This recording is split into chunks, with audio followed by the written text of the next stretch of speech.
Êtes-vous remplaçable par un prompt? C'est la question qui a lancé mon projet Cool ou pas cool. Mais après avoir réalisé des vidéos, des interviews avec des professionnels et plusieurs formats courts, ma problématique a évolué. Je me suis demandé comment ces contenus pouvaient réellement faire découvrir les métiers de l'audiovisuel à des personnes qui ne connaissent pas encore ce secteur. Dans cette vidéo, je vais donc revenir sur mes propres productions. L'objectif n'est pas simplement de résumer, mais d'analyser ce qu'elles permettent d'apprendre sur les métiers de l'audiovisuel, leur réalité et la place de l'humain face aux évolutions technologiques. Cool ou pas cool? Mon TFE cherche à répondre à la question suivante. Comment faire découvrir les métiers de l'audiovisuel à un public néophyte grâce à un dispositif de contenu numérique? À tes souhaits. Cool ou pas cool repose sur 3 formats principaux. Les vidéos YouTube permettant de vulgariser et de développer une problématique, les lives donnant directement la parole à des professionnels, et enfin les formats courts qui servent à attirer l'attention et à susciter la curiosité sur les réseaux sociaux. Ces formats sont différents, mais ils poursuivent un objectif commun. Montrer que derrière une photographie, une vidéo, un film ou une voix, il existe des métiers, des compétences et des choix humains. Maintenant, revenons sur ma vidéo l'IA photographe. Ou alors on a aussi un photographe allemand nommé Boris Eldensson qui a remporté la catégorie Open du Sony World Photography Award 2023. Non mais sérieux, le nom est beaucoup trop long. Mais lui, il a refusé parce que c'était une manière pour lui de sensibiliser sur l'usage de l'IA dans les concours de créativité. Dans cet épisode, je ne présente pas directement le quotidien ou le parcours professionnel d'un photographe. J'utilise plutôt l'arrivée de l'intelligence artificielle pour introduire plusieurs enjeux liés au domaine de l'image. La vidéo montre notamment que des images générées par IA peuvent devenir suffisamment réalistes pour être confondues avec la photographie. Cette évolution questionne la définition même de la photographie, la reconnaissance du travail des photographes et la capacité du public à identifier l'origine d'une image. Pour un public néophyte, cet épisode constitue donc une première porte d'entrée vers la photographie. Il permet de comprendre qu'une image ne dépend pas uniquement de sa qualité visuelle. Il faut aussi s'interroger sur son origine, les outils employés, l'intention de son auteur et le contexte dans lequel elle est diffusée. J'ai également intégré des notions et des conseils liés à la création d'images. Cette partie permet d'apporter une valeur pratique au public et de montrer que la photographie repose sur des connaissances comme la composition, la couleur ou les différents angles de vue, et la manière de transmettre une intention visuelle. La vidéo aborde aussi l'impact environnemental de l'intelligence artificielle. Je vous avais déjà passé quelques sources, mais elles étaient vulgarisées, donc en voici une un peu plus précise. L'étude de Making AI Less. Zolty estime que l'entraînement de GPT-3 dans certains centres de données américains aurait pu entraîner l'évaporation directe d'environ 700 000 litres d'eau douce. Ce résultat reste une estimation dépendant du lieu de refroidissement et des productions d'électricité. Il ne doit donc pas être présenté comme la consommation universelle d'une IA ou d'un prompt. Mais en corroborant les sources que je vous avais données dans l'IA photographe et les sources que je viens de vous donner maintenant, on peut essayer de se faire une idée du coût énergétique de l'IA. Si vous souhaitez vous faire une idée plus précise de cette question environnementale, je vous inviterai à regarder les autres études que je vous ai mis en description, que je ne pouvais malheureusement pas résumer maintenant, car ça aurait pris le temps d'une vidéo entière au vu de la complexité du sujet. Mais si ça vous tente, je pourrais vous consacrer une vidéo entière consacrée à ce sujet. Mais pour nuancer mes propos, il ne faut pas prendre ces chiffres au pied de la lettre, car ce sont des vulgarisations scientifiques. Cela étant dit, ça nous donne déjà une idée des problématiques de vouloir remplacer les métiers de l'image par l'IA. Maintenant, vous vous dites que je n'ai pas forcément parlé du métier de photographe. Eh bien non, c'est parce que j'ai fait un live avec Rudy Lamboret, qui est lui-même photographe, et qui en parle beaucoup mieux que moi. À mon tour, je vais te poser une question pour savoir si tu as une idée. Quand tu fais une photo à Cannes et que tu la vends à un magazine, d'après toi, ça vaut combien plus ou moins une photo d'une star à Cannes? Une star à Cannes? Ouais. J'allais dire dans les 800, 700 800, 700, ouais. On est à peu près à 25-30 euros. Cet échange illustre l'intérêt de faire intervenir des professionnels dans Cool ou pas cool.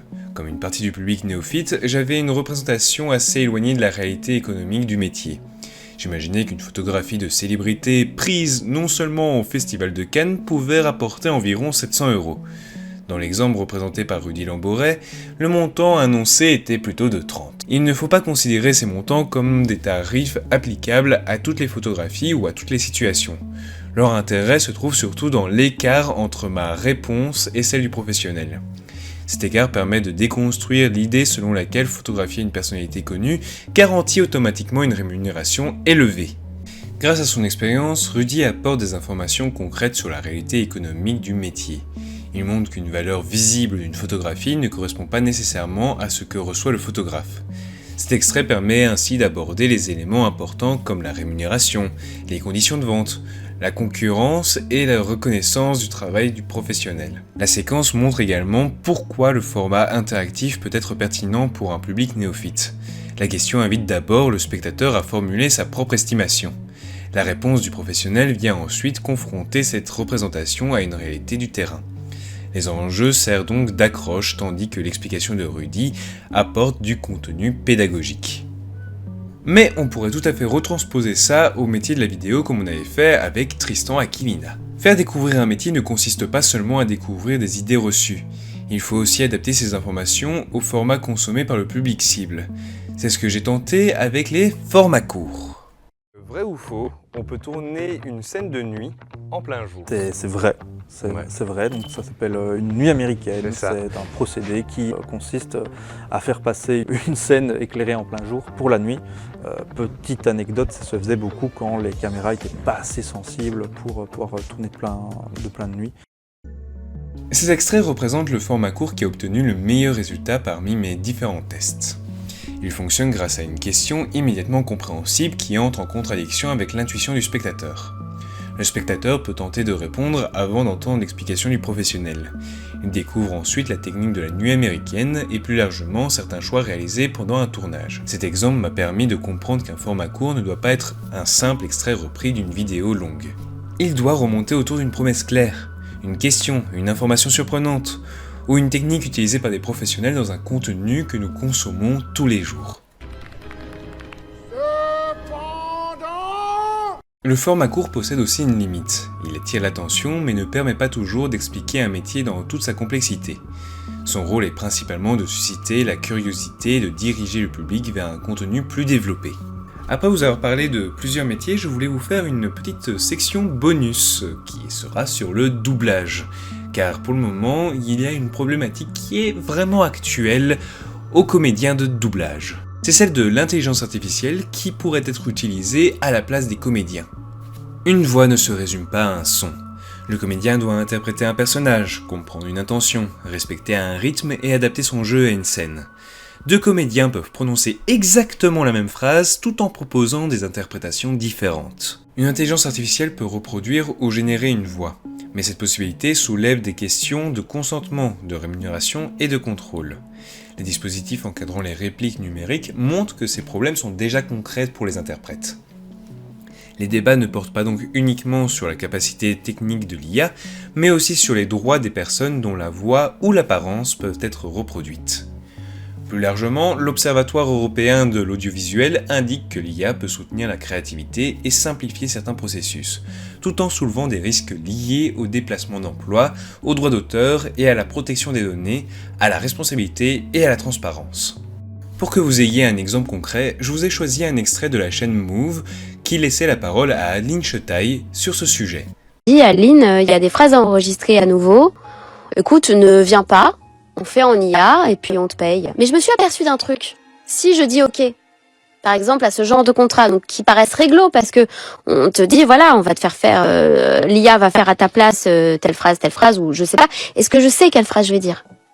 Ah oui. Et moi ça m'embête ça déjà premièrement. Ça m'embête d'entendre ma voix sur quelque chose que je ne dis qui ne sort pas de moi, que je n'ai pas créé. Moi j'aimerais bien que l'IA supporte mon travail. Par exemple, j'étais en studio l'autre jour, j'avais le nez bouché.